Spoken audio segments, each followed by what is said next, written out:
North Attleboro Community Television, North TV Sports, presents King Phillip Regional High School Football. Today's game in Taunton between the 4-1 King Phillip Warriors and the 2-3 Taunton Tigers could go a long way towards deciding the MIAA playoff fates of both teams. Hello everybody, I'm Mark Farinella bringing you the play-by-play along with Glenn Farley, who's got the lowdown on the Tigers as they battle to stay alive in the Division I South playoff race. Well, this year's Taunton team is heavily comprised of underclassmen with just 10 players in their senior years. Offensively, junior Josh Lopes, 5'9", 175-pound running back, has rushed for 4 touchdowns, 1 and 80-yarder. Quarterback Trent Santos, only a sophomore, has also accounted for 4 TDs, rushing for 3, throwing for 1. Defensively, the Tigers allowed more than 24 points per game through the first 4, but limited Olive Rames to just a fourth-quarter touchdown last week and a 21-6 win. And for the KP Warriors, despite playing without injured two-way standouts Ryan Halliday and Nolan Gunning, the Warriors responded last Friday with their best defensive effort of the year, limiting Attleboro to just 56 net yards in a shutout win. The approach today, if it ain't broke, don't fix it. If the defense can pester an inexperienced sophomore quarterback and the wide receivers continue to turn in big plays, the Warriors should be able to return home with their 8th straight win over the Tigers, and we are underway. And the ball is smothered. It got loose for a second. That is number 24 for King Phillip, Nick Viscusi, who has covered it up. The Warriors will start at their own 22-yard line. Good opening kickoff as the circumstances unfolded with Sean Scabilia with some great coverage there, forcing Taunton to just cover the ball, no return. They'll start their first possession of the day on their own 22. Quarterback Robbie Jarrett brings the Warriors out. He and his talented receivers adjusted to the change in their offense. Because of the injury to Halliday last week, they accounted for 99 yards, and they kept the ball for most of the fourth quarter against the Blue Bombardiers. Halliday, of course, is in shotgun formation. Hands it off to Crawford Kantav. He will get about 4 or 5 yards. And my mistake on the opening kick. That's King Phillip with the ball. Of course, Gavin Weldon with the coverage for Taunton. Opening up with Kantav, they're going to want to try to establish the running game on this Taunton defense. 2nd down and 5 at the 33-yard line of King Phillip. Number 6, Kurt Marshall. Beautiful day for football here. Few clouds and blue skies. Of course, we're having the early start because of the eastern equine encephalitis scare. They still haven't killed off those mosquitoes, Glenn. Ball spots on the 28-yard line, 2nd down and 5. Jarrett in shotgun will fake the pass, and now he's going to run up the middle. The quarterback draw has been very successful for him this year, and he gets to about the 37-yard line, we'll call it. Maybe close to the 38. 6, that is a first down for King Phillip. Yeah, a little quarterback draw action on the second snap of the day for KP. And as we know, Robbie Jarvis, the two-way threat, picks up about 10 yards, 11 yards before he's run out of bounds by Javon Franklin. 1st and 10 for KP on their own 39 as they pick up their first down of the day. Jarvis this year has rushed for 245 yards. He has passed for 597. He is a dual threat, and without Halliday, we believe he has a broken thumb. This is obviously something that is necessary. They have to get production from other people. Jarrett is looking to throw, goes deep, has a man deep in. Brian Wassersug gets the catch, pulled down at a gain of, gets him down to about the 23-yard line, 24-yard line of Taunton. Nice big gain, Glenn. Wassersug with great concentration had to hold up for the ball a little bit. Well thrown ball, a little underthrown, but Wassersug held up, had the coverage beat enough that he was able to make the catch, and they pick up 37 yards and move just shy of the red zone on play number 3. Ball spots on the Tiger 29-yard line, 1st down and 10. And there we saw on back-to-back plays, Jarrah's dual threat ability, running for 1 first down and then throwing deep for another. In motion goes Drew Danson, and Jarrett takes it around the end and goes in for the touchdown. What a nice fake. Takes the ball around and goes in for the score with 9:59 left to go in the first quarter of play. King Phillip leads 6-0. Great play fake, Jarrett to Kantav. Jarris gets outside, and he was really scot-free down the left side of the field for a touchdown. Really not a hand laid on him, and you want to take a team out of the game right away. That's the way you come out and establish your superiority like that on the first drive. Dylan Conti will try to add the extra point, and here's a kid who's improved a lot as the course of the season. He has gotten a lot more accurate on his kicks. I think it's just a matter of getting the chance to do it and getting comfortable with it. The kick is up, and I think that one's going to be wide to the right. So I put the jinx on him right off the bat. But King Phillip takes the ball downfield in their first possession, gets a 6-0 lead, 9:59 left to go. And the entire Conti family would like to thank you, Mark, for putting the jinx on their. I still am impressed by how well he's. There's definitely a better connection nowadays. Another group of kids I want to give a plug to here, though, the King Phillip offensive line. They've had to be reconfigured with the loss of Nolan Gunning to a severely broken leg. Dan Mullen moved over to left tackle. A.J. Jabber, a senior, 6 foot 205, went to right tackle, and they're getting the job done. By the way, just a point to be made here. Gunning, of course, everybody is very concerned about his injury. He's had multiple surgeries. He's about, I think, ready to go home from the hospital. This week, a nice little surprise for him. The Mansfield High School football team sent over a card, a giant card signed by all members of the team, and a very nice photograph that they had framed and put into a kind of a permanent frame situation of him about to make a play. Back to return for the Tigers. Ball's in the air, and Taunton will field the ball, and that is number 2, Brett Heggs, who will take it to about the 30-yard line. So what they did was they presented Nolan Gunning with this keepsake. The injury, of course, happened against Mansfield. After that, I would say many of the other Hockomock League member schools have added their well wishes, and then the Patriots chipped in. Matthew Slater, the special teams captain of the Patriots, filmed a little video for him. Stephen Guskowski, the kicker who's on injured reserve right now, went over and offered some encouragement for him.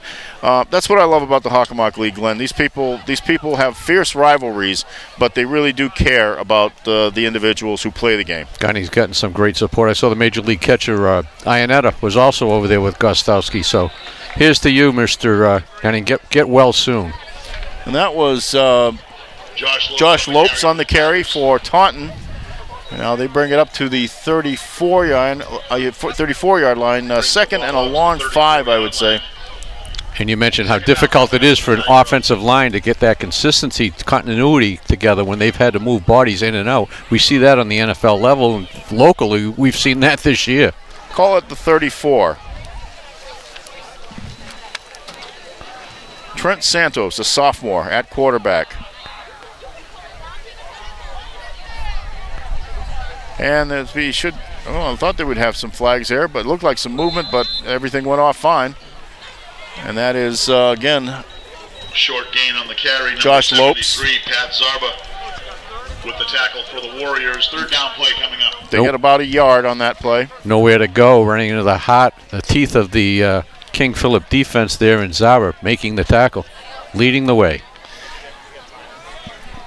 3rd down and 5 at the 35-yard line. Lopes has scored 4 touchdowns this season. His longest was an 80-yard run. Santos has 3 touchdowns for the Taunton Tigers, all of them on 1-yard keepers.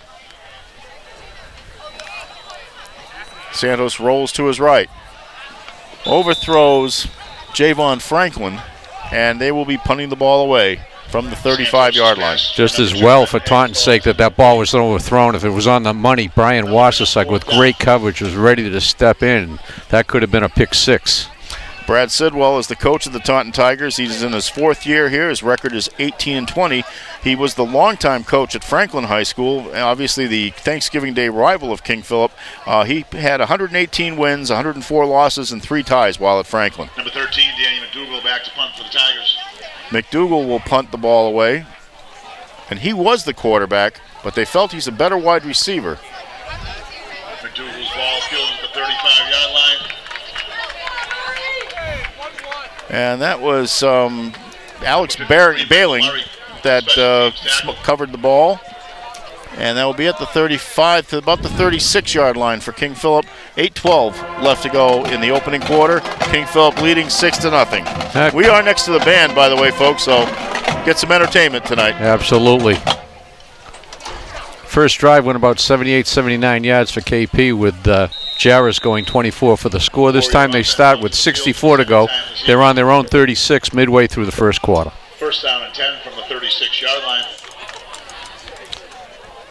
Jarrist has Cantave in the backfield. He will hand it off to Bailing on the end around. Bailing turns it up and maybe gets about 3 yards out of it. Kind of a little jet sweep action there as KP on that first drive showed effectiveness both running and passing the ball. So call it. Second possession, they start with a run and put themselves in a second and 8 situation here. Okay, that's exactly what I was going to say. All right, King Phillip looking to add to the lead already. Got a little ways to go, but Jarrist is in, of course, shotgun formation as always. McKinney split wide to the left, but Jarrist goes to the other side, overthrows Bailing, and it will be third down. 11, Alex Bailing falls in. Too bad. There was a possibility there. Bailing was wide open, but Jarrist on the run just simply overthrew his receiver and puts him in a third and long situation. We mentioned briefly the MIA ratings earlier on. Taunton is the number 8 team in Division I South right now. They're clinging to that berth. They have Zavarian bearing down on them in the number 9 position, but Zavarian's 1-4, a rare offseason for the Hawks. So Taunton's trying their best to hang on to that. Quick little inside handoff goes to Cantave, and Cantave brings it to about the 49-yard line. Terrific counterplay there, really. We haven't seen that out of KP all year, I don't believe. That was had a different look to it. Maybe once that I can remember, but it was a different look than what we've seen. And so that will be a first down for King Phillip at the 49 as the clock continues to move. 7:11 left to go in the opening quarter. So I haven't seen very many snags in the King Phillip offense yet. To this point, it's been all KP, really, and defensively 3 and out. So, yeah, I mean, they're controlling the ball game. Only 6-0, but we're just midway through the quarter, as we said, and KP looking good so far. Jarrist will run to his right. I thought he would be pitching, but he's not. But he's going to take it to about the 40, 30, maybe a 38-yard line of Taunton. Nice gain. He had, was that Bailing or was McKinney? Was it looked like he had the ability to pitch out on the play, but I think that was McKinney running along with him, and I think they were, threatening the pitch. But I agree with you. I thought he was going to pitch it, but I think he might have read it better than you and me, Mark, because he picked up a first down. So absolutely. So they are at he went out of bounds at the 41-yard line of Taunton. It's a first down.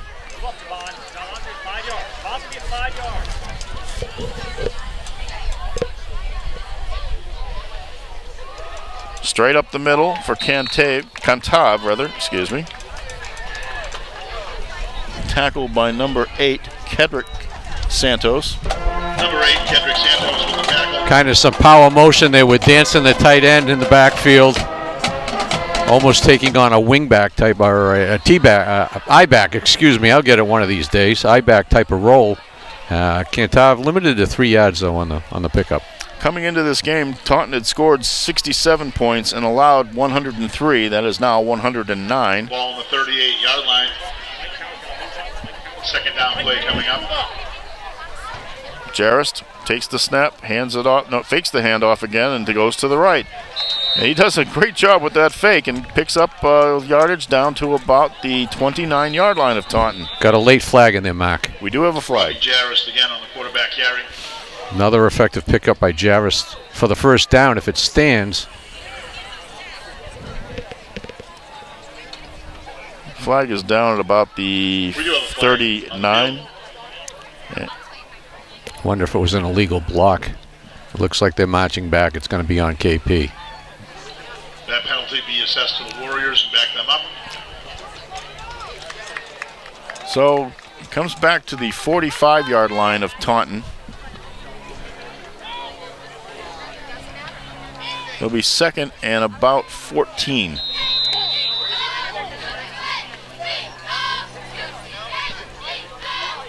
Well, here's where the dual threat of Jarris comes into play, because it's really a situation where you probably want the ball in his hands where he can either run or throw the ball. And I think we will have, are we having a timeout, or is there just a... I think there's some discussion amongst the officials about where the ball was spotted, I assume. I think you're right, Glenn. And we are not privy to that discussion, but I can see that all four guys are kind of clustered in a herd of zebras over there by the 46-yard line, 47-yard line of King Phillip. So they're sorting it out. I'll tell you that one little interesting fact about Brad Sidwell, his father, Steve Sidwell, was the Patriots linebackers coach from 1982 to 1984 under Ron Meyer, and then the defensive coordinator from 1997 to 99 under Pete Carroll. And we do have the ball in play now. No other further adjustments made. Jarris is in shotgun formation, takes it, hands it off to Kantav, and he will get pushed back, but not after, probably about a gain to about the 48-yard line of Taunton. So we'll make that about 3rd and maybe 12. Wu Donley Danger leading the charge on defense as the Warriors ran right into danger on that play. Put your hands together for the Tiger defense. We had a feeling that would be coming at some point. Not as good as Down Goes Frazier last week, but too easy. Jarris looking to throw, goes deep. Wassersug goes up and pulls it down, and he is going to go into the end zone for the touchdown. What a play. Tremendous catch, tremendous balance to maintain his feet, and a tremendous second effort to get the ball in the end zone. He had to go up against a guy, came down, almost brought down there, but managed to keep his feet. Almost lost his footing just about the 3-yard line, but managed to stay up long enough to get into the end zone with 4:27 left. And King Phillip now in a 12-0 lead. Will they go for 2 here, Glenn? I would think so, to try to make up that missed extra point, and indeed they will. They'll try to push it to 14. All right. Sam Callanan is the back in the backfield. McKinney and Bailing split to the left. The snap. Bailing had come back for it. Now he's going to run into the end zone. Is it? Ooh. It is good. I don't know. I thought his knee was down beforehand, but they're giving it to him. We're not going to complain, but I totally agree with you, Mark. I think the world of the NFL, if we go to replay, he's down short of the goal line. His knee hit, and then he kind of lunged forward, but KP will gladly take it. Bailing went into motion back towards the quarterback and then stopped in his tracks. That's when Jarris threw him the ball.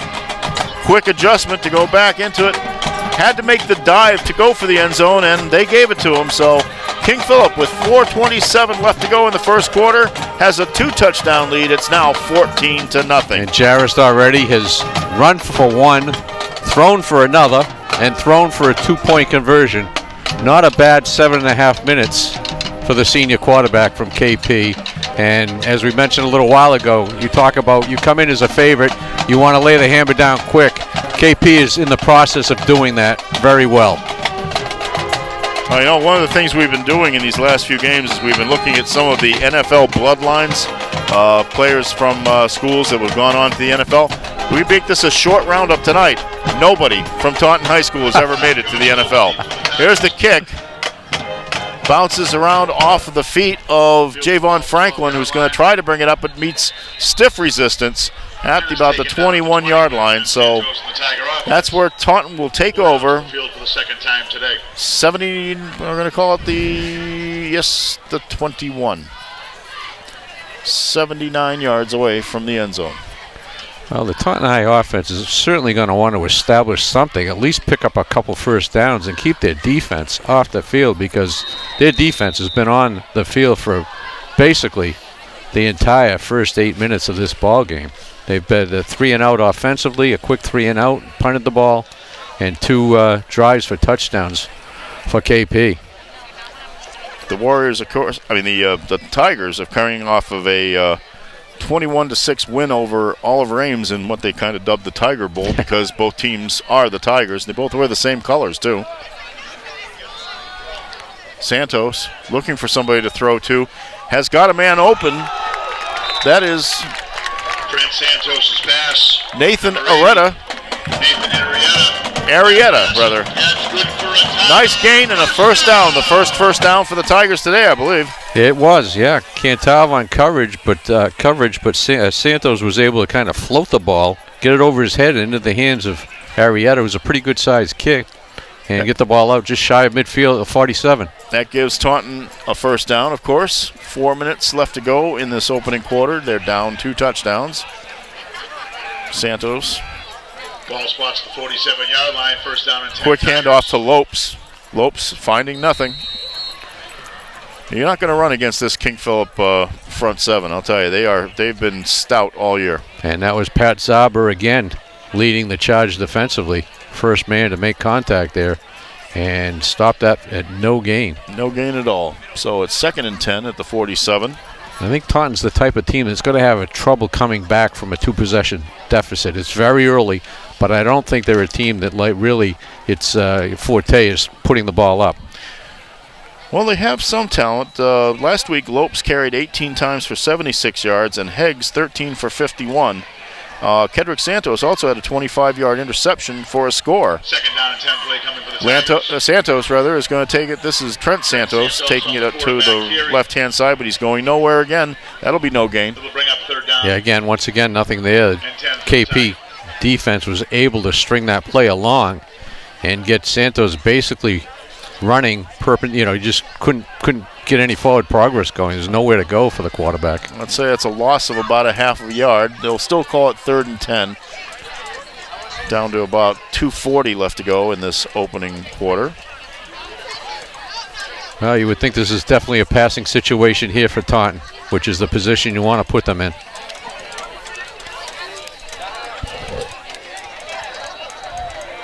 Santos will take the little quick step. Fires over the middle, and it is caught. And that is by number 13. That's McDougal. Danny McDougal. Santos' pass complete to number 13, Danny McDougal. It's a 6'1", 163-pound junior. He was the starting quarterback, but as Brad Sidwell told me early in the week, he said that they looked at the options that they had, and they said he's really our best wide receiver. They'll develop Santos, try to get another year out of him, and working together with McDougal. 4th and 1 here. 4th and 1. Santos hands it off to Lopes. Straight ahead, he gets the first down. Bursting through the line. That carry good for another Tiger. First down. Yes, it is a first down, and I'm sure you heard that, folks. There are no problems with the announcing here. They're at the 36-yard line of King Phillip. So Taunton has something going as they move left to right as we look at it. The Tigers in all black uniforms. They have orange trim, white helmets, with a big T on the helmets. King Phillip Warriors in all white today with the green trim and the gold trim and the gold helmets. Ball spots on the 35-yard line. Trent Santos gets the snap, hands it off to Lopes. Lopes looks for an opening, gets a little bit, but not much. Maybe gets about a yard or 2. Gets 2, I think.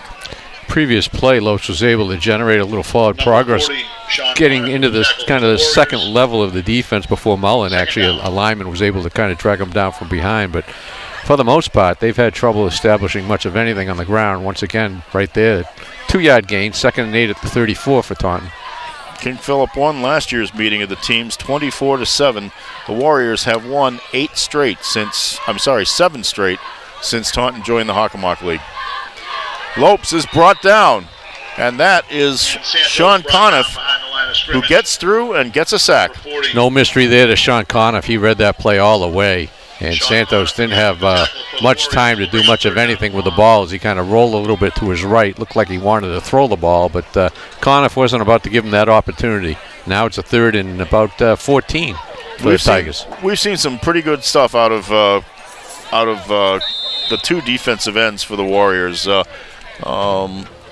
And those, of course, are Conniff and Owen Doherty. And that is the end of the first quarter here. So we'll take a brief break. The score, King Phillip 14, Taunton nothing. Nearly 150 years ago, William H. Riley and his son Elmer started providing coal, straw, and other heating supplies to the people of North Attleboro. W.H. Riley and Son is still owned by the same family, but now delivers oil and propane as well as services to your heating system and air conditioner. Today, like then, you can rely on W.H. Riley for all your heating and cooling needs.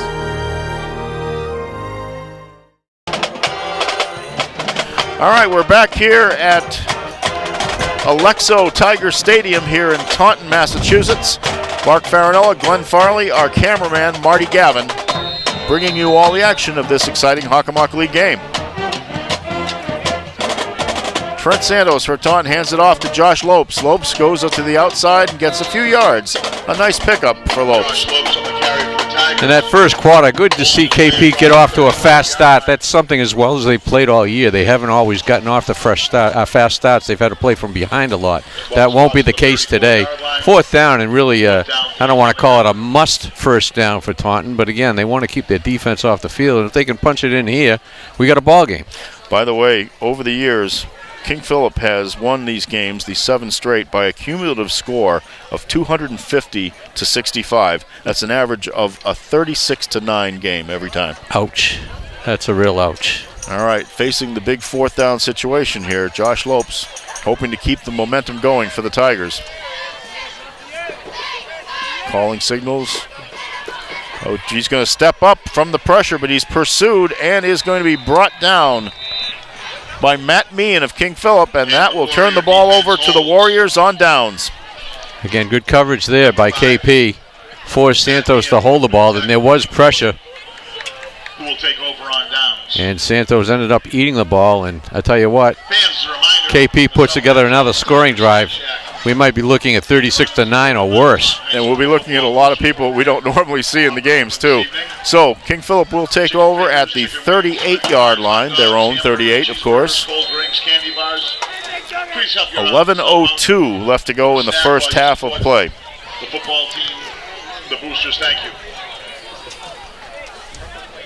The Warriors, of course, are number 4 now in the Division II South ratings, which means they have a home game if they can hang on to that position.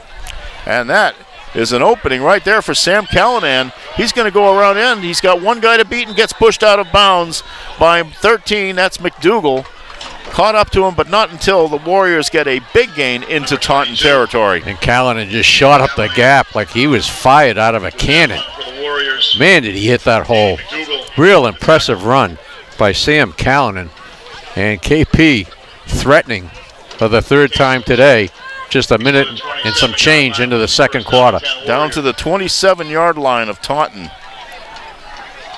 This has been a dominant performance up to now, Mark. Really has been. KP very impressive. Well, the offense, even without Ryan Halliday, and obviously that's a huge loss, you can see that they've made the adjustments they need to make.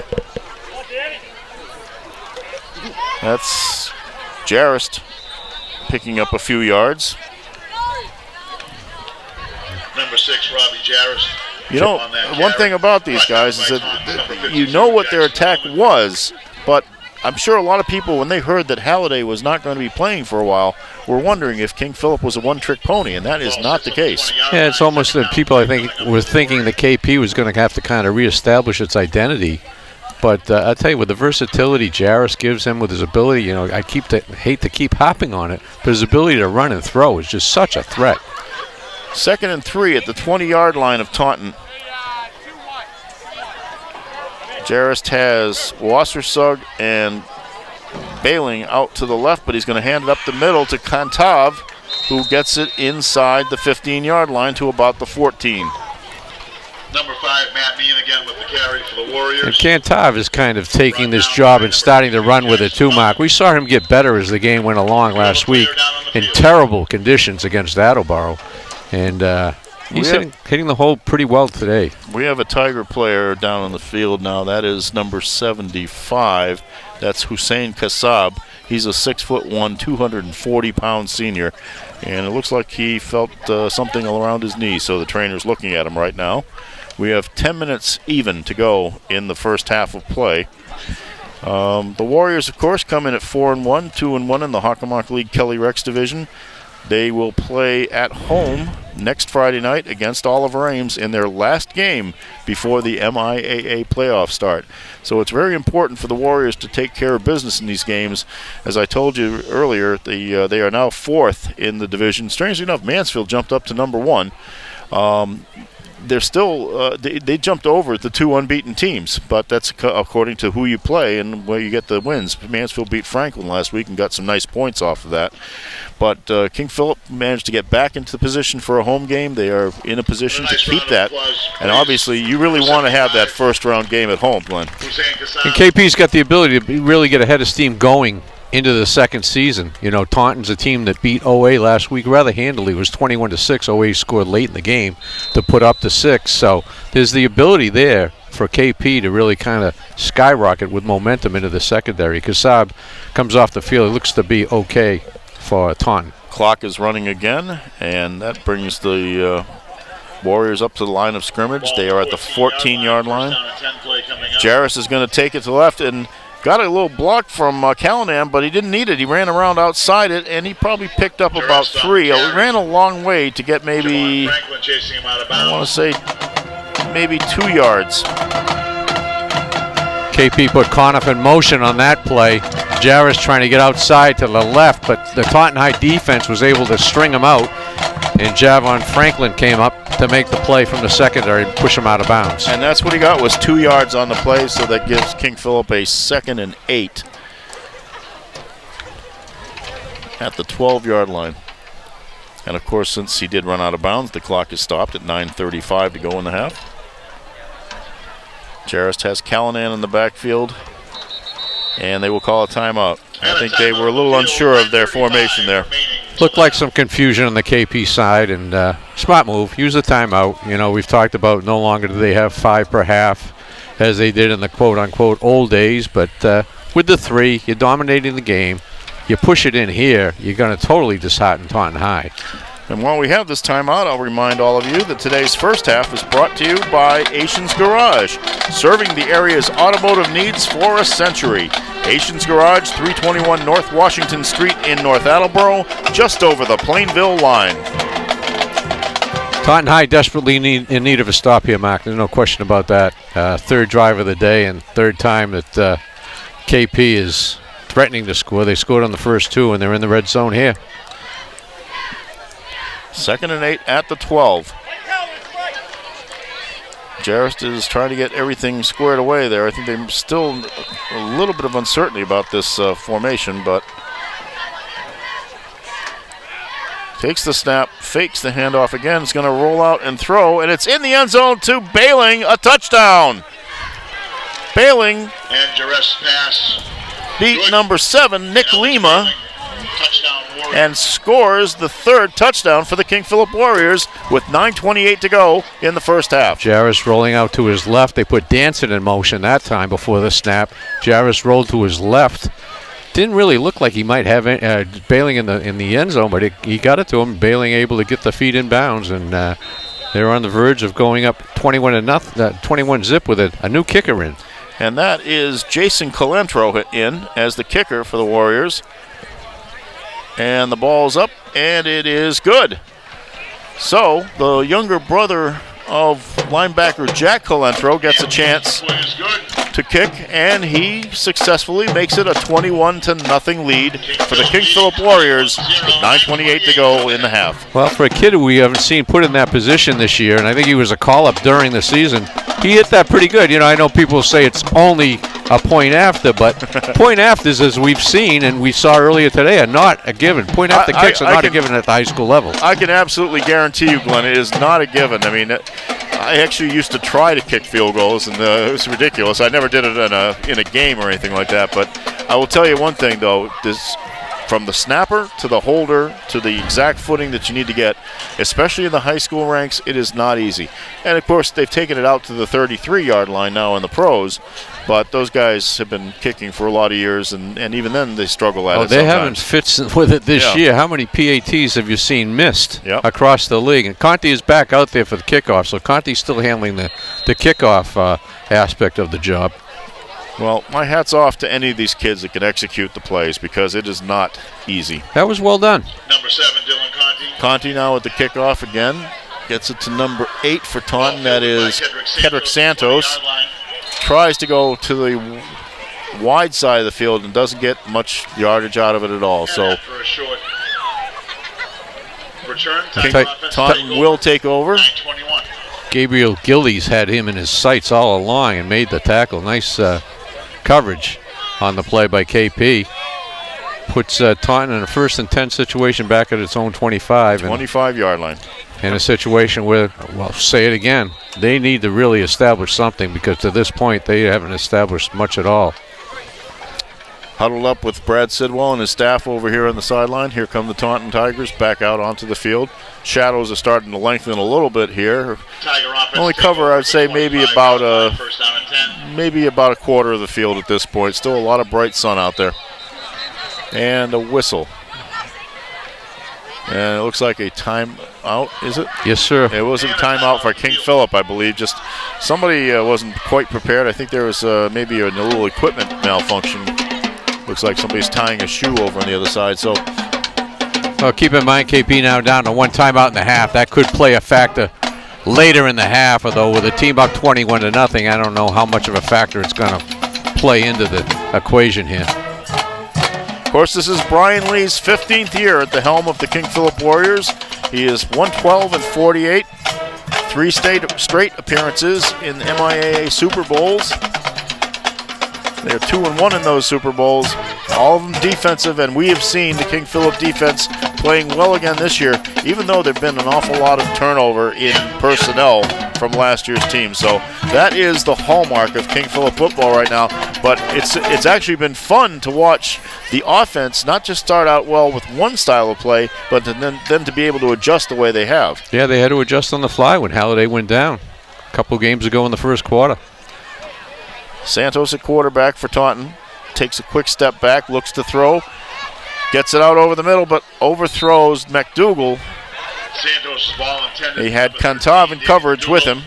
Ball's incomplete. Will bring up 2nd down. It's 2nd and 10 from the 25. Tried to go deep to McDougal, as you said, and that just wasn't happening. And McDougal had a little bit of trouble, I think, locating the ball. Looked over his right shoulder and then back to his left, and just couldn't come up with a play. Again, I don't think passing is a strength of the Taunton offense. And to be down now 3 possessions in the second quarter, that's a formidable task facing the Tigers, particularly against this defense, as you said. They haven't really put a lot of pressure on him yet. Handoff, a little of an inside handoff goes to Lopes. And on the carry for the Tigers. I believe that was Sean Conniff that dropped him. And there will be a loss of about 2, I believe. Conniff in there with the gang and puts it in a third and long situation at about 12 yards from the 23. And again, Taunton does not want to be in a position where they've got to punt the ball away from deep in their own territory, as they would be if they're not able to pick up this first down. Taunton, of course, is the largest school in the Hockomock League. You sense a turnover, Mark? There's a possibility of it. Santos, he's going to roll to his left. He's going to throw back against the grain, and it is incomplete to really... Well, he had an offensive lineman pretty close to out there. Maybe McDougal. And also Everett Ferrero was out somewhere, but that was not intended for real. That was more intended for grass. Brian Wassersick was the closest receiver, and the problem is he plays defense for KP. That is true. So they will punt the ball away with 8:24 left. And this quarter is not moving very fast, this is it? This is a slow-moving clock, it seems. Danny McDougal back to punt for the Tigers. McDougal will punt the ball away. Gets a nice bunt up in the air. Will be a fair catch called for. And Wassersaug does that. King Phillip Warriors, though, will have excellent field position at their own 48-yard line, I believe. Well done by Wassersaug, playing kind of a sun field out there. And looking in and staring into the sun, was able to pocket it and put his team in good field position at its own 48 to start this possession with still over 8 minutes to play in the second quarter. This field does run kind of north-south, but the view of the sun is actually coming from kind of obviously more like the southwest at this time of year, and so that was a difficult catch. But it'll be at the 48-yard line. King Phillip will take over again. Robbie Jarrest gets the snap, takes a deep drop, goes deep, looking for Bailing. He has the ball in his hands and out. Nice try. Just a little bit hard. He got turned around while trying to make the catch and could not hold on. Pretty tight coverage there, but the opportunity for a big play was there. Heggs with the coverage for Taunton. And 2nd and 10 for KP. I would think they would go back to a run look here on 2nd down, but we will see. Jarrest hands it off to Callanan, goes wide to the left, gets bumped out of bounds by Kedrick Santos. On the carry for the Warriors. They may have is he close to the first down? I believe he has it. Yep. So King Phillip is in Taunton territory now at about the 41-yard line. And that Kantav-Callanan tandem is looking pretty good here today, Mark. You know, I didn't think we were going to see the clock tick into 7 minutes left, but it finally did. Now we're into 7:53. Well, if it seems like a long first half to you, think of how the guys in orange and black, white and black feel. Faked handoff. Now Jarrest running around. He's gotten away from 2 pursuers and managed to get out of bounds. Nigel choked, and I didn't see the other player, but there were 2 players that got in on him, but he had kind of more of a covered situation, so he tucked the ball and ends up gaining about 5 yards on it. Yeah, Jarrett wound up ad-libbing on that play and picked up 5 before Danger, who was one of the top defensive players for Taunton, was able to run him out of bounds on the left sideline on the KP side of the field. So we're at the 36-yard line of Taunton, 2nd and 5. Kantav is the back. 35-yard line, 2nd down. He's going to be the lead blocker for Jarrest, who takes a quick cut in. He's got another first down and more. Goes out of bounds. Well, they have no answer for him right now. And there was no ad-libbing on that play. Jarrett was ready to rock and roll. He hit the hole quickly and picked up the first down. And basically whatever KP wants to do, it can do at this point. Down to the Taunton 24. The clock is moving with 7:20 left to go in the first half of play. And King Phillip again confidently moving downfield. Just so dominant on both sides of the ball, Mac.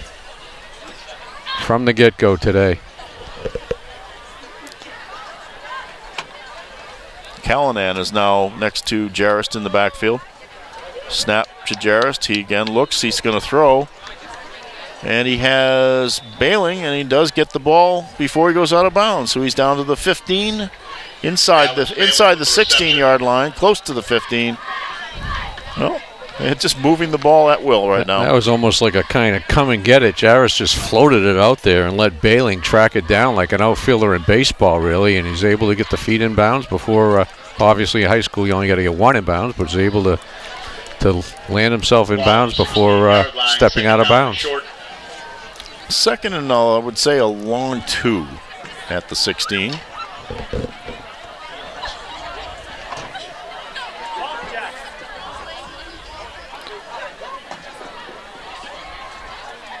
Jarrest to Callanan, finds a big hole up the middle.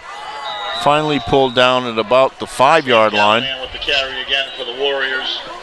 And that's Brett Heggs who pulled him down. But not before you get to about the 5-yard line, so it's first and goal. Taunton just has no answer defensively for KP, and no answer offensively for that matter. Other than that, having a heck of a day here. King Phillip knocking on the door again.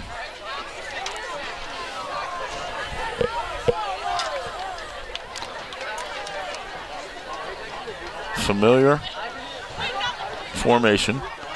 Callanan a step behind.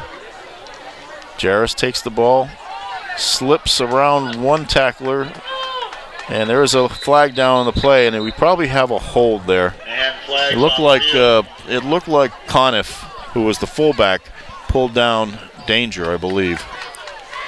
And it will be a hold. You're on it, Mark. 2 flags came flying in, so I don't think there was much doubt. The men in stripes were pretty much in agreement on that one. And that'll make the task a little bit more difficult, but certainly not one that this offense can't overcome the way it's moving the ball on the ground and through the air today. And that was Jackson Wellman who was held on that play, I believe. He's a linebacker. 6'2", 190-pound senior. He plays the middle. So the Warriors are going to be back to a first and goal at the 17-yard line now. Well, it gives them a little bit more room to operate, I guess. Jarrist again looks to throw, floats it up over the middle and into Drew Denson's hands for a touchdown. Wide open in the end zone. King Phillip Touchdown Warriors. is just running away with this one, folks. And that would be touchdown pass number 3 for Jarris today. And he spread it out to Wassesuk, Bailing, and now the big tight end, Danson, in the end zone from 17 yards. Calentro will take the extra point attempt out of Jarrist's hold. Snap, ball is down, the kick is up, and it is good. So King Phillip with 5:33 left to go in the first half takes a 28-0 lead over the Taunton Tigers. Glenn, I'll tell you, you see execution. That's what we're seeing here right now. And I will say one thing, that the passes that have been gone for these touchdowns have not really been the sharpest passes. I mean, they're not bullets.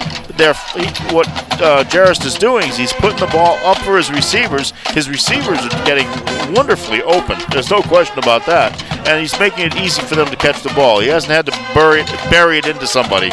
I'll tell you what, KP Athletic Department might want to strongly consider playing home games at 4 o'clock on Friday from now on. If this is any indication as how this team is going to react, you might want to move that OA game up next Friday. I'm joking, of course, but really, they came out at 4 o'clock today ready to play some football. Taunton's only other victory this year was the second week of the season, 24-21 at Durfee. Dylan Conti's kick carries the 25-yard line. And that is Santos, Kedrick Santos, who gets the kickoff and takes it down to about the 35-yard line. Santos with the return for the Tigers. Durfee was an old-time opponent of Taunton's, I believe. Was it the Southeastern Mass Conference years ago? You can even go back farther than that. You can go back to the old Bristol County League. Okay, there you go. All right. And yes, for many years in the Southeastern Conference. Then Taunton played briefly in the Old Colony League, as I recall. Yep, you're correct. But they the Thanksgiving rival for a while of Bridgewater Raynham. They did. Now, one sad note here, for years, and the traditional rival of Taunton has been formerly Monsignor Coyle High School, then, of course, Coyle and Cassidy. That rivalry has come to an end because the schools are just far too divergent in the size. Santos throws to McDougal for the first play of this drive. Gets it to about the 40-yard line, so it'll be a pickup of about 5. Yeah, it's kind of too bad. It was known as the game in Taunton. Yep. And Coyle just got to the point where numbers-wise, they can't keep up with you Taunton. were right about something. They are in a cooperative program with Bishop Connolly High of Fall River, so they really struggled to keep their numbers up. My cousin David played for Coyle Cassidy many years ago, and he was on that Holy Cross team that lost the season to was it meningitis or something? Ah, okay. That's going back a few years. 1969. Okay, there you go. It's going back 50 then. Yeah, my cousin David Farinella. They actually had a little ceremony about that at the school recently. Santos takes a quick drop back. He's going to, he's slug, and as interception by Calentro after the big hit by Conniff. So King Phillip will get the ball back. Oh, that has got to hurt, that play. Yeah, that Santos just needed to get rid of the ball quicker than that. The pressure was there, and the hit forced the pop-up for the interception with Jack Calentro making the pickoff on a play where he almost had a signal for a fair catch for that one. It was oddly reminiscent of Chase Winovich's, well, not exactly in the same direction, but the quarterback gets hit, the ball's up in the air, it's up for grabs. And Jack Calentro makes good work of it, so King Phillip takes over at the Taunton 42-yard line. 4:34 left to go in the first half of play. We could be approaching the point where we're going to see running time in this game because this is getting so out of hand already. That's right. Callanan with the handoff takes it and keeps churning. Continues to, he will not go down. Finally stopped after up to about the 26-yard line, rather. Great bobbing and weaving move. Just would not go down. Yeah, great bobbing and weaving by Callanan. And he got some help from his friends at the end with offensive linemen, including Sean Pillar, trying to push him forward. And that turned into a 16-yard gain right there, Mark. You know, Taunton has played in only one MIAA Super Bowl. It was in 1980. They defeated Lynn Classical 21-0 for the Eastern Mass Division II title. Warriors. Clock continuing to move, 4 minutes remaining till the half. Jarrest gives it to Kantav, and he gets good yardage. A little bit of help there from Sean Pillar, another good block. And that will bring King Phillip down to about the 19-yard line. Number 13, Danny McDougal. Maybe the 18. So we'll call it 2nd and 3. 3:32 left to go in this half. In the red zone again, looking to go 5 for 5 on possessions.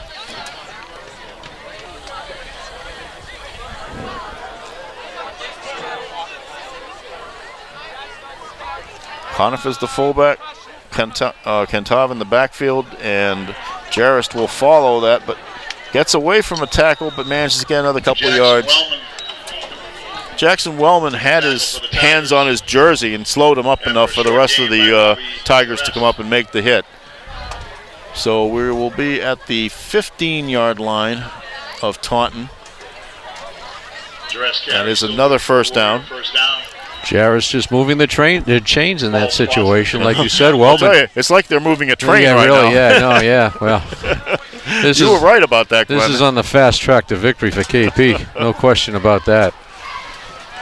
No, I don't see very many snags at all in this offense today. Not at all. Not a Jarrest working on Player of the Week recognition from some people. Got to be. What a game he's having.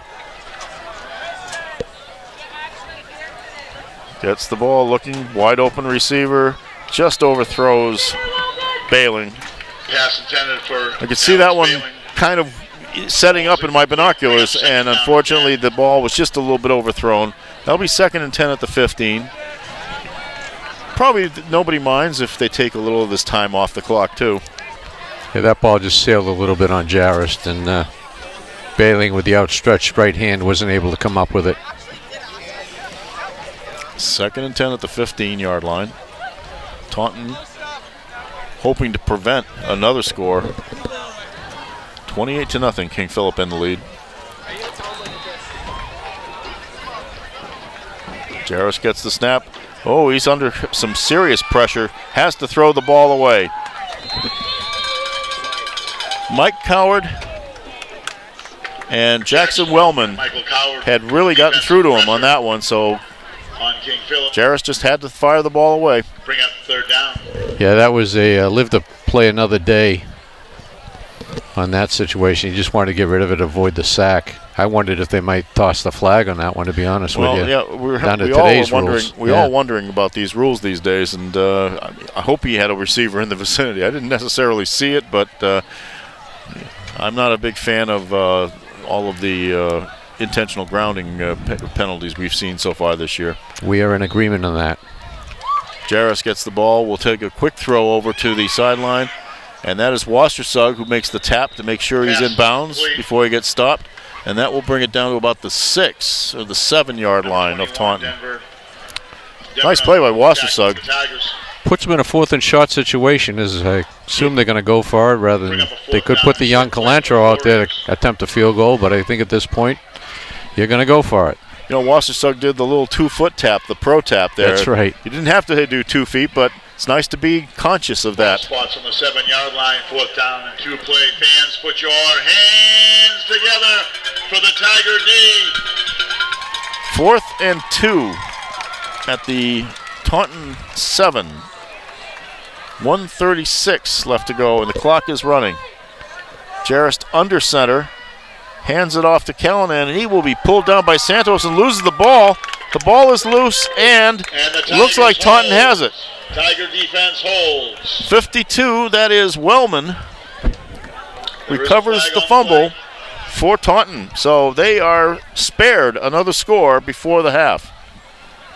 Wellman's been in a few plays for Taunton defensively here, and some discussion down by the 5-yard line, but it's going to be a Taunton ball. It is Taunton ball. It'll be at about the 6-yard line, I believe.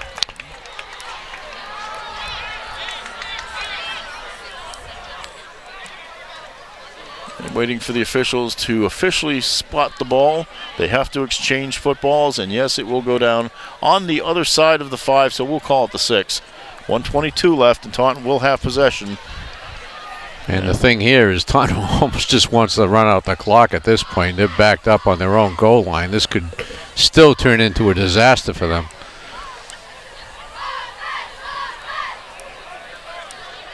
Tiger offense taking over at the 5-yard line, 1st down and 10. Santos is in shotgun formation, standing at about the 1. We'll hand it off to Lopes. Lopes looking for room, and he does spin off a tackler and gets it up to about Josh Lopes on the carry. 14-yard line. A nice job by Lopes to get out of some trouble. David Dubois. Still a little hitting going out there. Dan Mullen picking up his helmet after that play and trotting off the field. We're inside the final minute of the first half. Obviously, with a little field position, Taunton might be calling timeout in this situation, but I think backed in at their own territory this far, they're content to run the clock out in the first half, even down 28. Santos gets the ball, hands it to Heggs, and Heggs is immediately dropped. I believe that was Callanan on the hit. Good call by you. That was Callanan coming in from the right side of the defense there to make the tackle. So we're inside the final 30 seconds here, and I would assume they would probably let this clock tick off. The ball is at the 14-yard line. It is a 3rd and 2. And, you know, if you're Brad Sidwell, you take the kids into the locker room and say, look, it's going to be a different game in the second half. We want to see you guys execute. We want to see you prove that you have learned the lessons. I'm sure there will be a lot of new people in for King Phillip once probably a possession in. They'll probably let it go. And that is the final second ticking off the clock of the first half. And so, after one half of football here at Alexo Tiger Stadium in Taunton, it is 28-0, King Phillip in the lead. We'll be back with the second half in just a few minutes. Asians Garage is now celebrating 100 years of service to the North Attleboro area. Asians provides 24-hour friendly towing and roadside assistance to get you back on the move.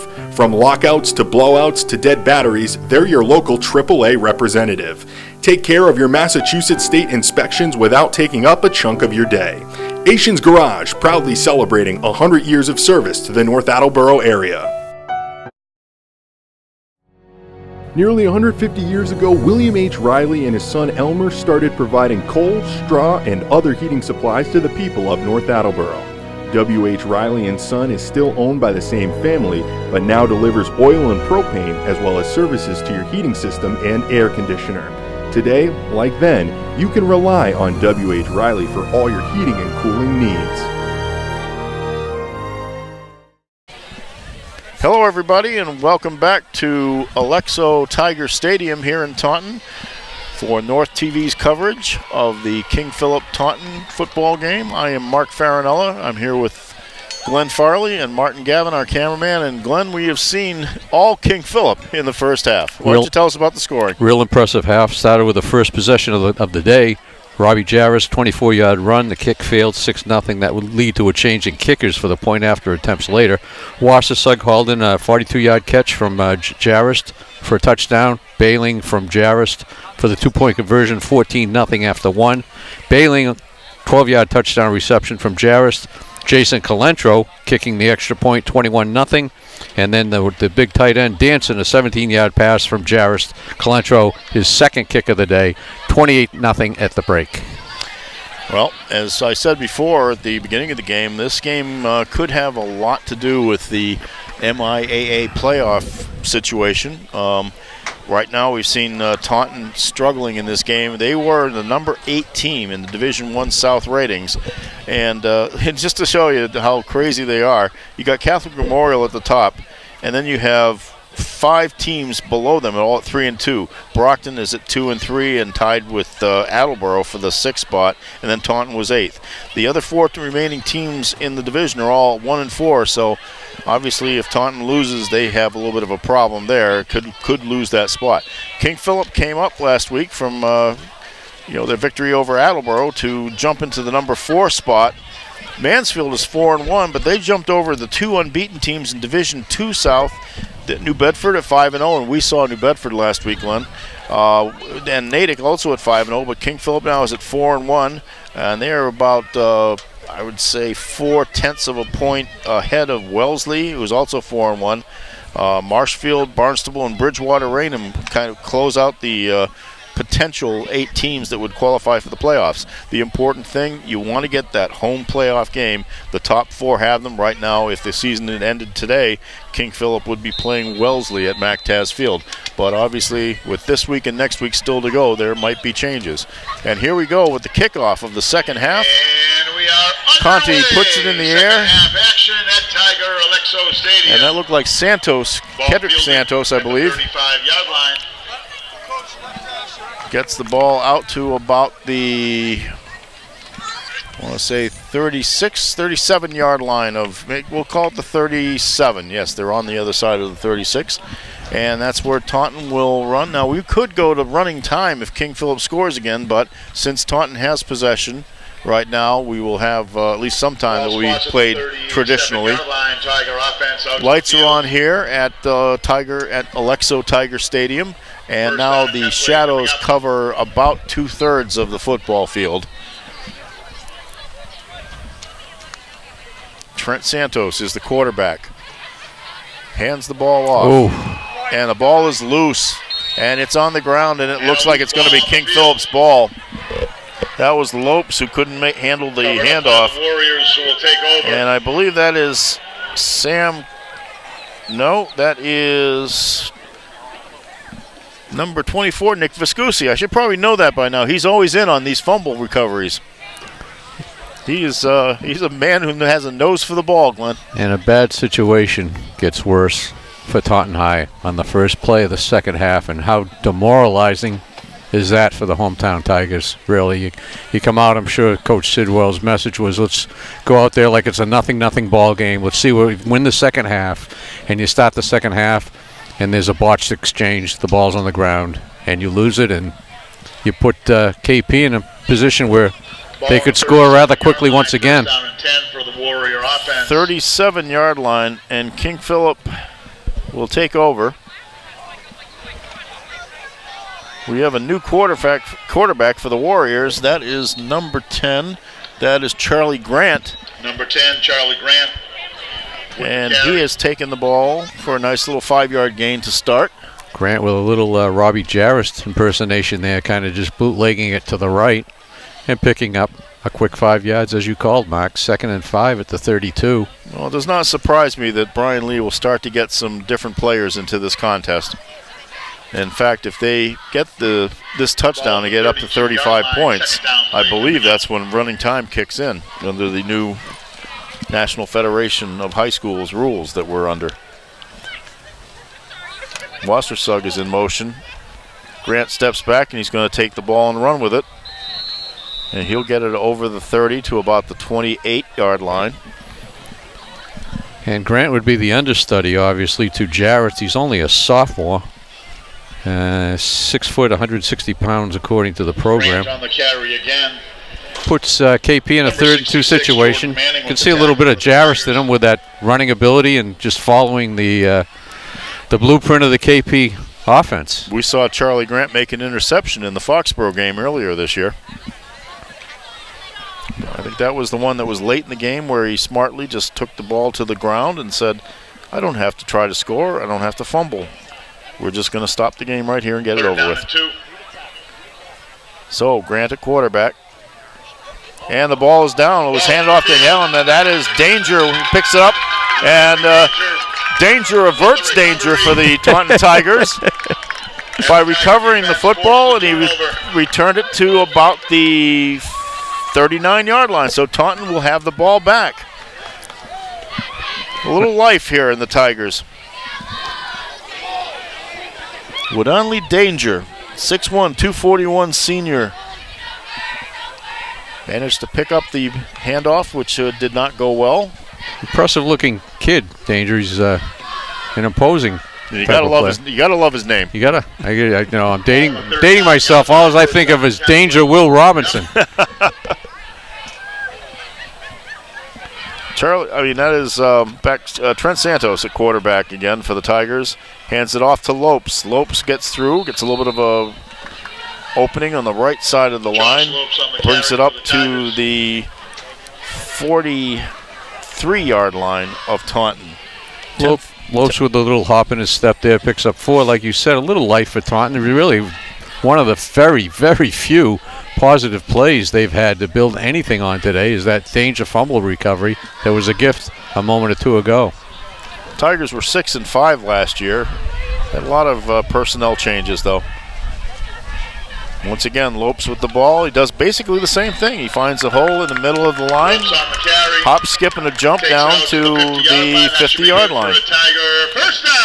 Yeah, Taunton underwent a lot of changes during the offseason. They graduated 24 kids from that plus 500 team. So it's been a new cast of characters, and they've taken their lumps as we've seen today this season. They're staring at 2-4 right now. Still, they gave New Bedford a decent game in the opener. They lost only 24-13 at home here. I figure we saw New Bedford. We know that they are a very explosive offense, so that was a pretty good performance. Lopes again powers his way across the midfield. Maybe that's his name because I heard the PA announcer say the same thing. Lopes again gets it to the 49-yard line, so it'll be 2nd and 9, maybe 8. We'll call it 8. 40, yeah, that New Bedford team was very impressive, as we saw last week against Bishop Finn in North Attleboro. I wonder if just maybe that first game of the year they hadn't quite got it cranked up in gear yet, and we're working some of the kinks out.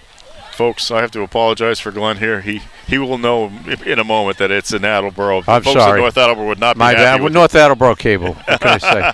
My apologies. All righty, no problem. Santos. It's hit. That was Lopes. No, that isn't. That is Heggs with the ball, and he was met. Was that Calantro, 42? Heggs with the carry for the Tigers. I don't even know where I am at this point. You're asking me? One way or the other, we are back in Taunton territory at the 49-yard line. So it's a 3rd and 10. The gain of the last play has been erased. 8:19 to go in the third quarter of play. It would be good for the Tigers if they can make something out of this. I mean, obviously your program, you know you're down, but you want to try to at least show that, as I said before, you've learned the lessons and you can execute them sometimes. Santos will throw over the middle to McDougal. McDougal with a nice catch, stays on his feet, sheds about 2 tacklers before he finally goes down at the King Phillip 37-yard line, 38 maybe. That's the 38. First down. What a nice play, executed well. You mentioned that McDougal was their best wide receiver, was really a quarterback that they converted. He went up and high pointed the ball on that slant pattern and turned it into a first down. Well executed play there.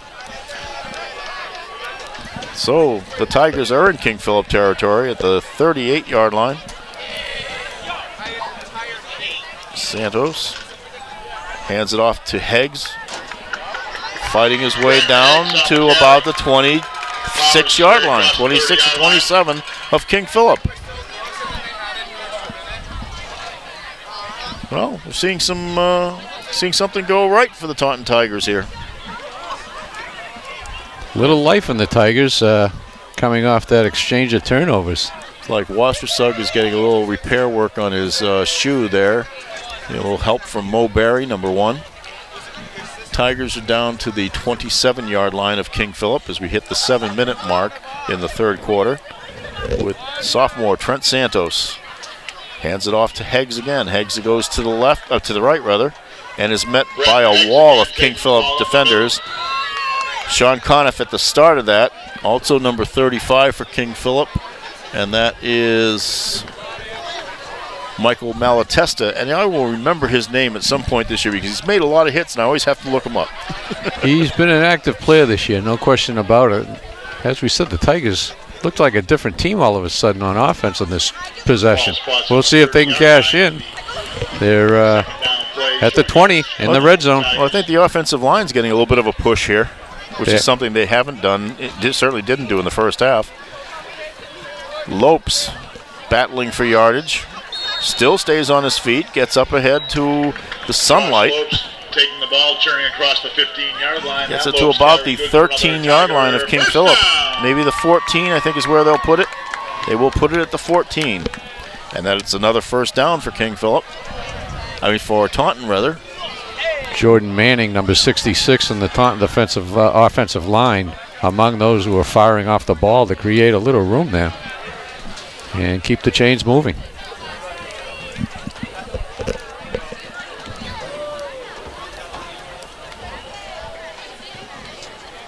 Tiger offense on the move, 1st and 10. That is Lopes again. Josh Lopes again on the carry. Doesn't get much on that.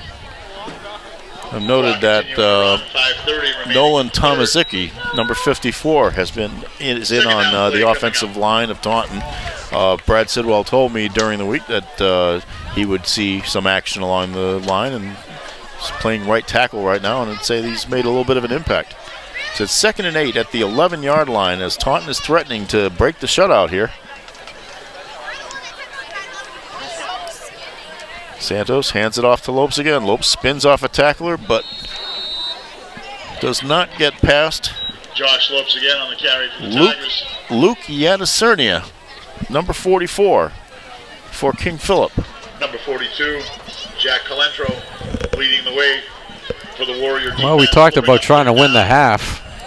Taunton's putting himself in a position where they could at least score the first touchdown of the second half. Jack Calentro also in on that hit for KP. So about 4.5 minutes left to go in this quarter. Santos hands it off to Lopes again. Lopes finds, again, a little bit of an opening. And I would say Hussein Kassab and Jordan Manning have done a good job of opening up some holes down there for Taunton at this point. Two very burly offensive linemen, and they have the ball down to the King Phillip 7-yard line. Looks like about a 4th and 2. They're going to call it the 6. Let's call it the 6. 4th and 2 situation. Like you said, Mike, the Tigers' offensive line's firing off the ball a little bit like we didn't see in the first half. Now, I know we're the broadcasters for King Phillip, but I wouldn't mind seeing Taunton score here because it just, again, we want to see a team find its way back from the deficit. And that's Lopes going in, and he will have the first down. And then some. He will not go down. Pulls his way forward. Well, I'll tell you, they are, I would say Lopes and Heggs both, when they run, they keep their legs churning. So let's see where they spot the ball. It looks like it's at the 4. Looks like we're going to have a measurement here. The Taunton High offense is staying on the field, but it looks like they're getting ready to measure. And indeed they are. It's at about the 4-yard line, but here come the sticks, so we will see. Well, the fate of KP's second straight shutout might be on the line here. It is a first down. First down, Tigers! By about the nose of the football. So the clock is running. We are at 3:16. It stops briefly as they reset and it's going again. So Ball inside the 5-yard line. first and goal at the 4-yard line for Taunton. 28-0. King Phillip in the lead. 3 minutes to go in the third quarter. Taunton High going heavy here, putting danger in the backfield. McDougal comes off with the wide receiver. That is a big back in the backfield there, number 91. And a timeout called by King Phillip just to consider that formation. I think they saw what was staring them in the face and said, let's talk about this a little bit. Not exactly Refrigerator Perry, but a fairly large kid in the backfield. And actually, right now, the King Phillip defense is having a hard time kind of stuffing these runs. So they're talking it over right now. I don't know that the outcome of this game's in any doubt, but you got to give Taunton High credit for at least responding and showing some life here when they could have backed it in, particularly after they came out in the first play of the second half. They turned the ball over, and they're literally staring at a 35-0 deficit in complete blowout city. But now they're looking at a situation where they could make it 28-7 and make it respectable and play the fourth quarter. Of course, as you know, Attleboro was shut out by King Phillip last week, 14-0. So I think there's a bit of pride involved here if they can avert the shutout. I mean, for Taunton, it would be a little feather in their cap. By the same token, you know that the King Phillip Warriors, they don't give up any ground willingly. And I believe I was in Rentham for that game, if I'm not incorrect, Mark. Okay. Sorry, Bishop fan. My apologies. Alrighty. Santos is under center. Hands the ball to Lopes. Hit by Conniff immediately. Taking it up the middle. We'll bring up second down and goal. And I think he may have even lost a yard. Nothing doing there. We see change in personnel again. Danger coming off the field. Maduka back on the field. So, yes, they did lose a yard back to the 5. Second and goal from the 5-yard line of King Phillip. One thing is this has killed a lot of this third quarter. Absolutely. We're down to the 2:14 mark now. They've eaten it up. In the only part of the field where the sun is still on it. Santos hands it off to Lopes. Goes up the middle. Calentro with the first hit. He's still churning, trying to go ahead. Josh Lopes again. I don't know if he may have gotten a yard back to the 4, back to the original line of scrimmage. Bring up third down. So it'll be third and goal at the 4. Well, they're not going out without a fight, but by the same token, too, these King Phillip kids they are responding to the moment, too. I don't think they really want to let that touchdown be scored. I don't think they share your sentiments, Mark, about it. Might be nice to see Taunton going on the board. I agree with you there. I agree with you there, Glenn. They didn't get the memo. Santos in shotgun formation. Hands it off to, that is Heggs. And he will get maybe a yard. Maybe a yard or two. Let's see where they set the ball again. They're at about the 3, so we are at fourth down. Leading the way for the Warriors. They are at the 3-yard line, knocking on the door. They have a good field goal kicker, but I don't think with this stage of the game you wanted to go for the field goal. You want to go for the score. Go for 6. Go for 6, yeah. Colin Knorr is their kicker. Put your hands together, Tiger offense. And he has a 21-yard field goal this year, I believe. The real estate is really coming hard to come by at this point, though, for Taunton High. And it looks like they might call timeout to talk this one over. Yes, they will. They will. Colin Knorr has a 27-yard field goal to his credit this season, but there were 34 seconds left to go in the quarter, and you really want to make a statement here if you're Taunton High. You want to say, look, we want to get in the end zone, against one of the best teams in the Hockomock League. Yeah, this would essentially be an extra point at this point. You're snapping from the 3, so that's exactly what it is, and I'm sure young Mr. Noor can knock it through the uprights, but 3 points don't do you any good at this point. Like you said, if you're Taunton, you want to put up the 6, put up the 7, and again, no moral victories with a field goal. You're not playing to break the shutout. You're playing to execute and get on the scoreboard with a touchdown. The lights are on here, but not absolutely needed yet. Sky only a few clouds above us. And the flag is still in the end zone. If you take the field goal, essentially you're telling your team we have no chance of winning this game because we still got to have 4 possessions to win it. At least if you get a touchdown, you make it a 3-possession game, and stranger things have happened. I don't think that's about to occur here, but well, no, they're sending out the regular offensive unit, so they obviously are going to try for this. The only part of the field where sun is still shining on it. Santos will be in shotgun formation. Gets the snap, fakes, throws, and that is a touchdown to number 85. That is Nigel Choate for the touchdown for Taunton High School. A 3-yard touchdown pass with 27 seconds left to go in the fourth quarter. Make it the third quarter. Third quarter, sorry about that. Choate was just able to fight off some tight coverage really by Kantov and get the ball in the end zone after making the catch. So Noor will attempt the kick for the extra point. Try to make it 28-7 here. Snap is down, ball is up. It gets over the uprights, and it's good. And Colin Noor's kick is good. With 27 seconds left to go in the third quarter, which I got it right that time, King Phillip. We got some discussion. We have a little stall here. What's the situation? We got a flag, and it looks like Taunton High is waving it off. They got a decline. I believe it's KP. Yes. And count the point after. So we're at 28-7, which I tell you what, like you said, Mark, that looks a lot better on the board than 28-zip or even 28-3. Give these kids credit. They have not quit. And I'll tell you what, when it was 28-0 and the ball was on the ground and KP picked it up and it looked like they might be going in to make it 35-0, I thought we might be looking at a 50 on the scoreboard. But I tell you, if I'm Taunton High, 28-7 against a team like KP, there's a Hockomock League powerhouse. Looks a lot better than 28-0 or what it was in danger of becoming. And you know, the good thing about this is that both coaches now can use this motivationally. Brad Sidwell at Taunton can say, all right, look at what you guys did when you put your minds to it.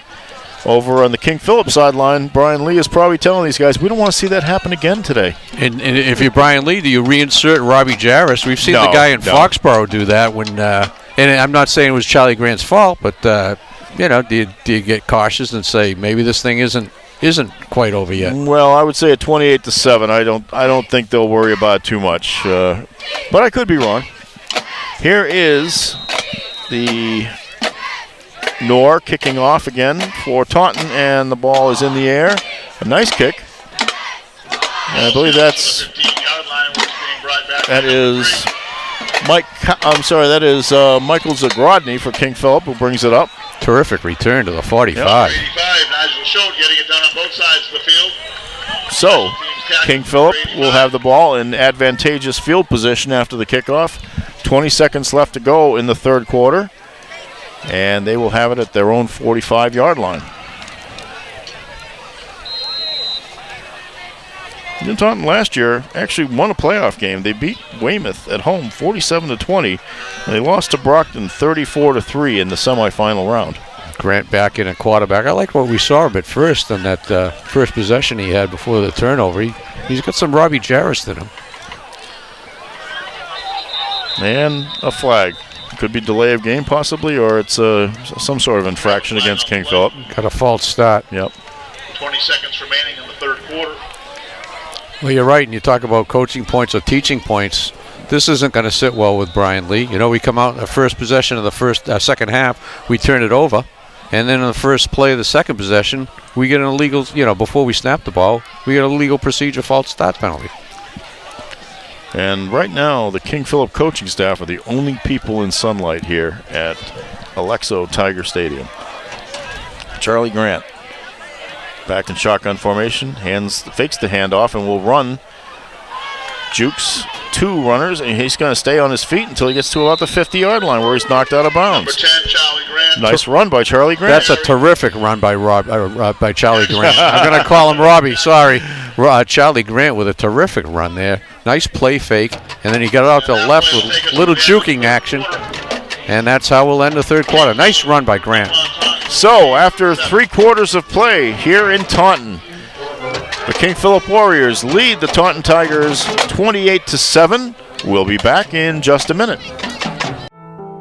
Asians Garage is now celebrating 100 years of service to the North Attleboro area. Asians provides 24-hour friendly towing and roadside assistance to get you back on the move. From lockouts to blowouts to dead batteries, they're your local AAA representative. Take care of your Massachusetts state inspections without taking up a chunk of your day. Asians Garage, proudly celebrating 100 years of service to the North Attleboro area. Back here at Tiger Stadium, Alexo Tiger Stadium in Taunton. King Phillip with the ball at midfield to start the 4th quarter.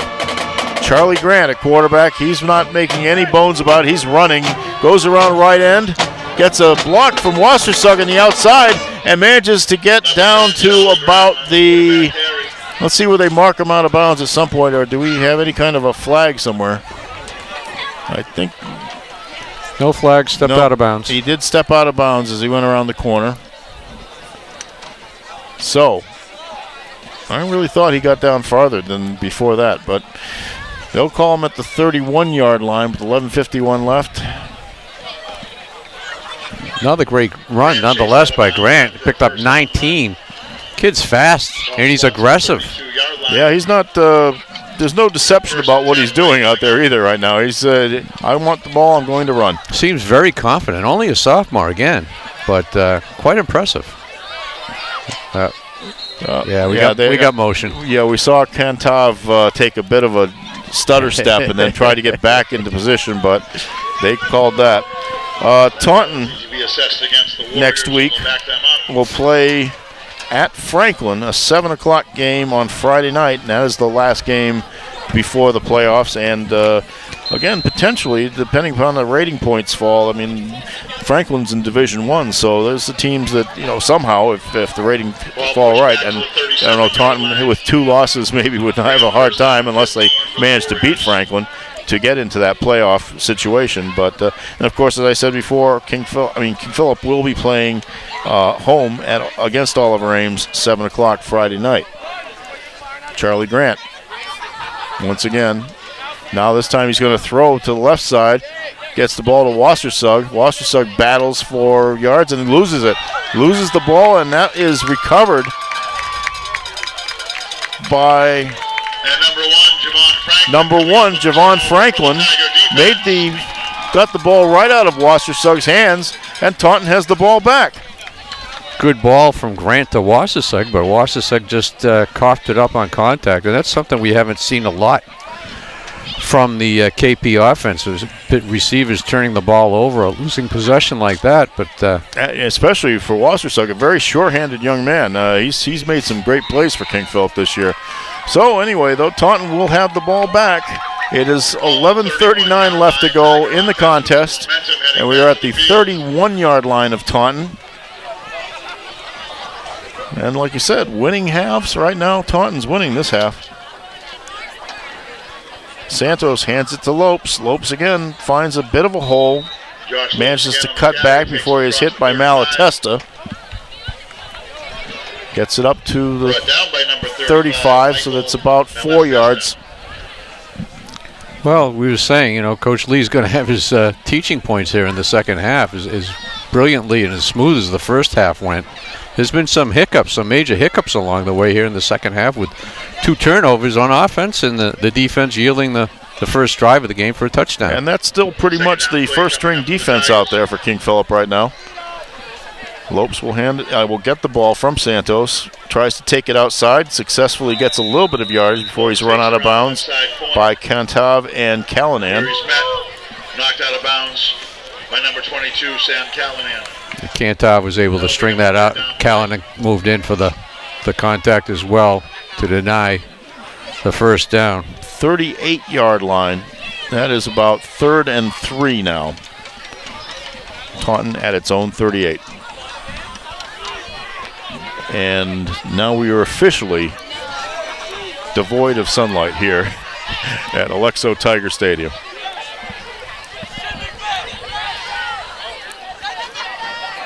Santos hands the ball to Lopes, but this time Lopes meets a lot of...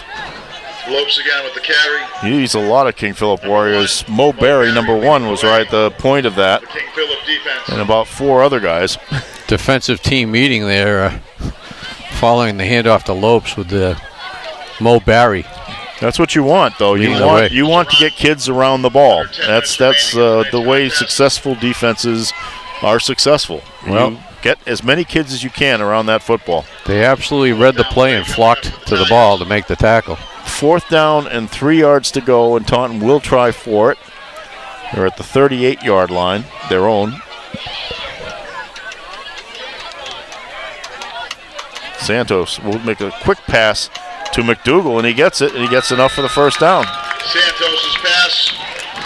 And as I said, and as you said, McDougal, a junior, was slated to be the quarterback this year. Obviously, Brad Sidwell saw something he liked in Santos, but he also knew that he could turn his quarterback, a very athletic young man, into a very talented receiver, which he has been throughout most of the season. So Taunton has a first down at the 45-yard line. 9 minutes to go in this final quarter. Lopes, again, bounces off a host of King Phillip defenders. I don't believe he got anything on that play. Number 73, Pat Zarber leading again. Malatesta in on the hit. Pat Zarber once again. He's been very active today for King Phillip. I'll say one thing. It's a fairly decent crowd here. A lot of King Phillip, a lot of Taunton fans came. You're hearing the band next to us showing some spirit. It's good to see.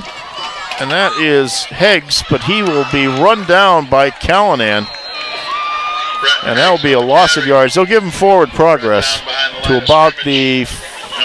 Let's see where they spot him. I'm a little surprised they're going back that far with it. They're going all the way back to the 39-yard, and I can see that Brad Sidwell's not happy about that. I don't blame him. I would have thought, their forward progress was definitely further up. They lost where they were, and they missed it by 5 yards.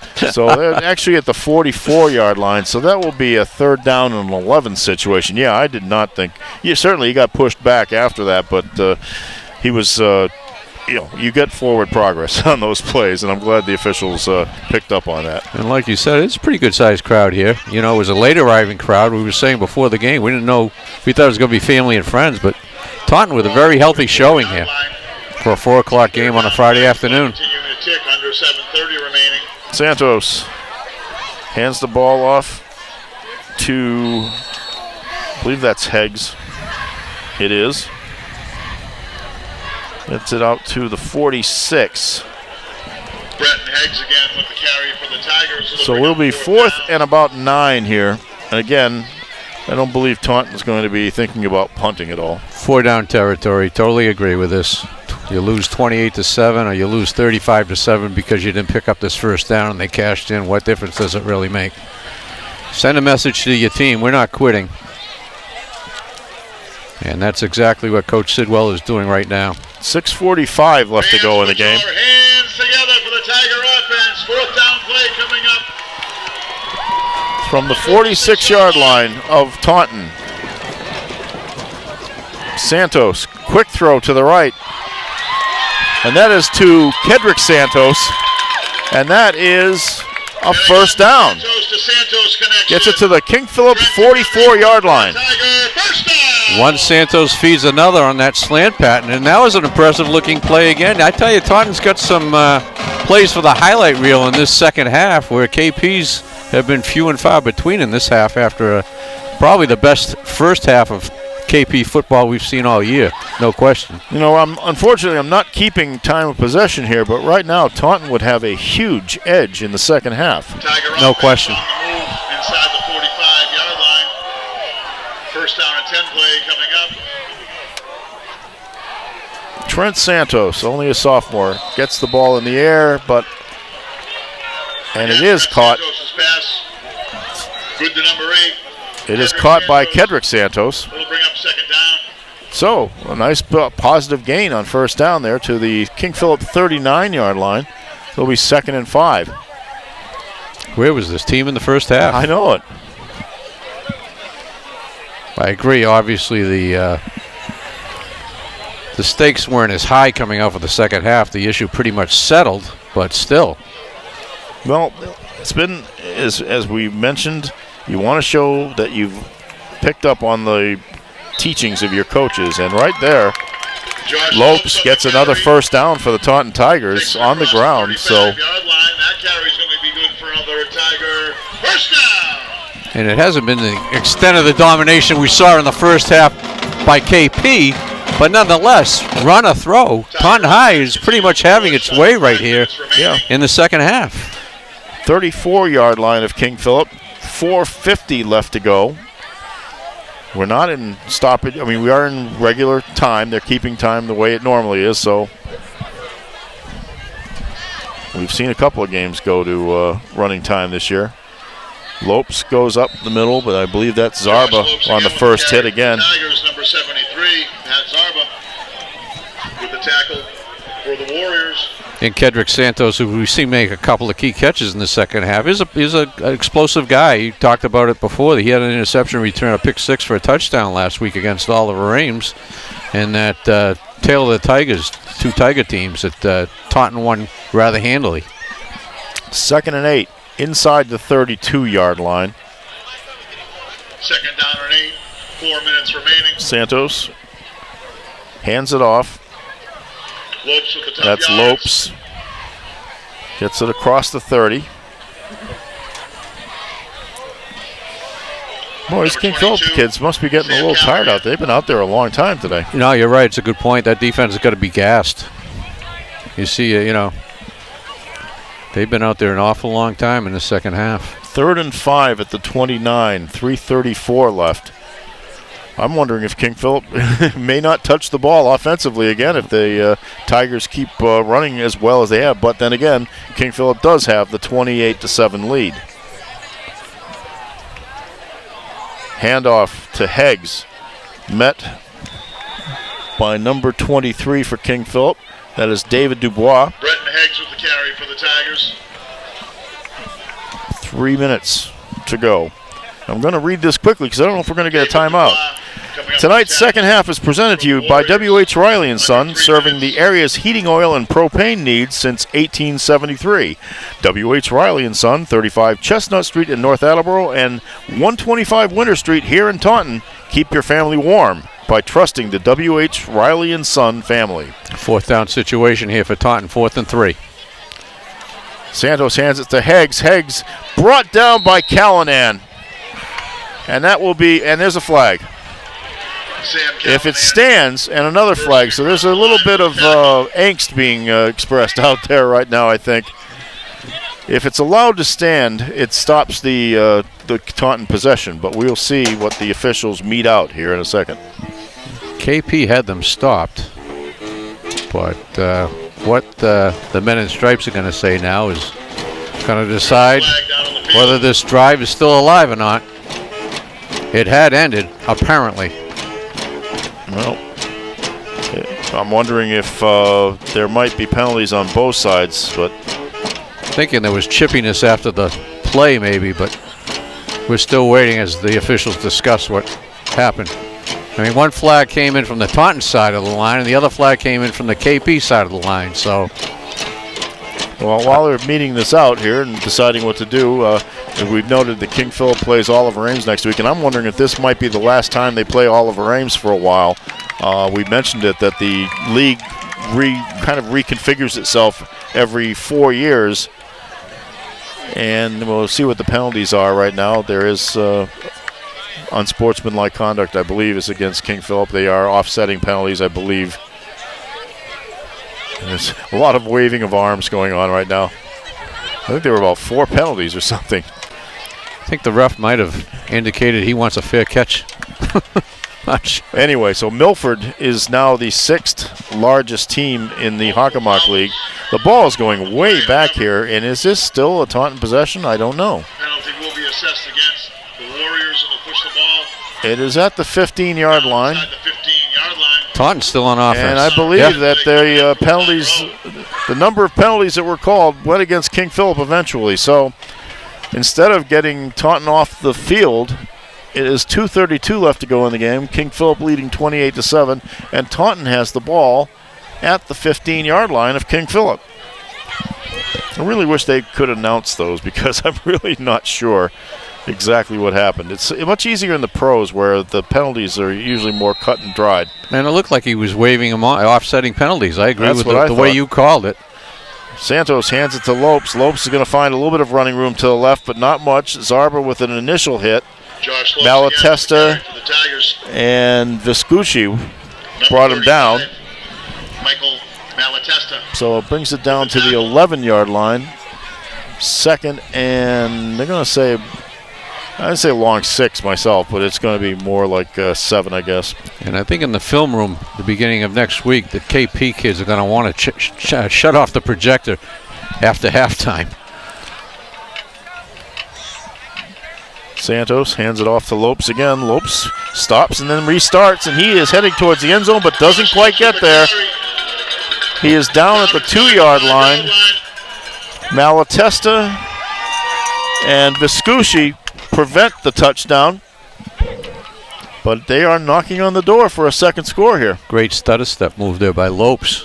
Looked like he might be down in the backfield, and he got the ball just shy of the 1-yard line by the looks of it. Clock is moving again now. They are at the 2-yard line. 1:30 left to go, as Taunton is hoping to get another score on the board before this game ends. First and goal. Santos gives it off to Heggs. Heggs goes straight ahead. Does not get into the end zone. Again, Vescucci on the hit. Inside the 1-yard line. Clock continues to run. They're at the 1-yard line. We're at 1:04, and the clock is ticking. Well, we talked about Taunton wanting to win the second half. Certainly looks like they're going to. Well, they've had the ball for most of it. Hand off to Heggs. He is stopped short. And we may see the clock run out on this game without King Phillip touching the ball again. Callanan on the initial hit. We have a player down for We have Taunton. a player down on the field. That is number 66 for Taunton. That is Under a minute Jordan remaining. Manning, who is a stalwart on both their offensive and defensive lines. So King Phillip will head to the sideline. 44 seconds left to go as they tend to Manning. The ball will be at the 1-yard line when we come back to play.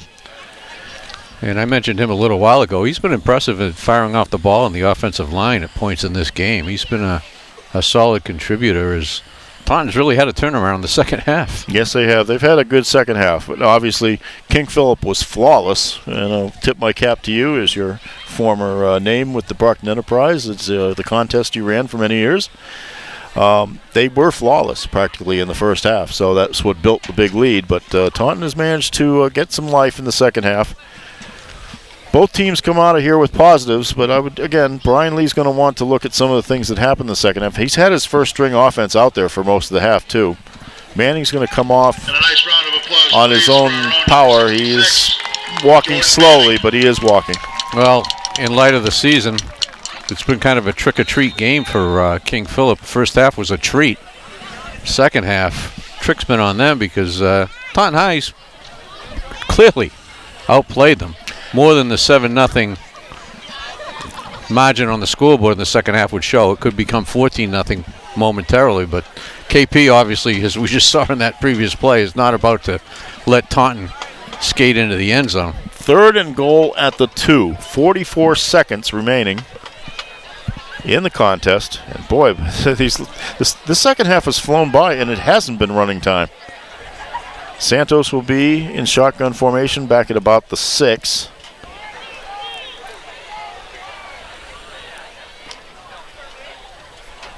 Awaiting the snap. Everybody's set now. Hands it off to Heggs. Heggs goes to the left and he gets into the end zone. Touchdown for Taunton High School. 37 seconds left to go. A 2-yard run by Heggs. Tell you what, you pick up your morning paper tomorrow, this one's not going to look like it was over at halftime. People are going to say Taunton gave KP a heck of a battle, and they took it to him in the second half. I'll give it to I know the issue was settled at halftime, really, in retrospect, and we spoke about Taunton being a team that couldn't come from behind against the multiple possession deficit, and that's certainly been the case. As you've said, this second half has gone by rather quickly because Taunton's had the ball, and it's been almost exclusively run, although they have shown this ability to throw the ball at times. I think they proved to their coach that they can execute plays, and that would probably be the first and foremost thing they'd want to do. They are going to go for the 2-point conversion here. Trent Santos is going to run to the left. He gets a little hole but does not get to the end zone as a wall of King Phillip defenders prevents him from getting in. So, with 37 seconds left to go, the King Phillip Warriors will touch the ball one more time, leading 28-13 over Taunton. Glenn, it's been a fun day here at Taunton's Alexo Tiger Stadium. We like the facility. They've really done a nice job with this. Wonderful concession stand, which we didn't get to visit. Even though we're not inside the press box, we're next to it, and we've got a great vantage point here. And I'll tip my cap to the necessary facilities, too. They have a very nice building behind the stands here.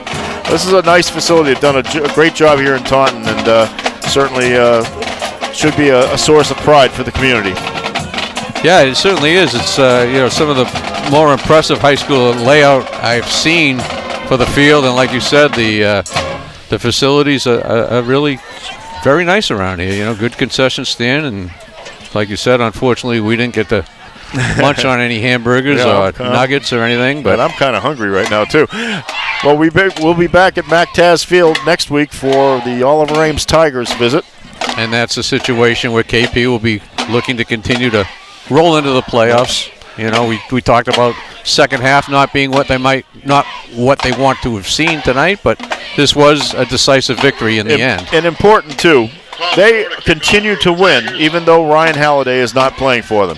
There's a little bobbling kick. They tried to do the onside kick, and King Phillip recovered it. Not sure it really went the 10 yards anyway, but it will be King Phillip's ball at the 46-yard line. 37 seconds left to go, I would assume.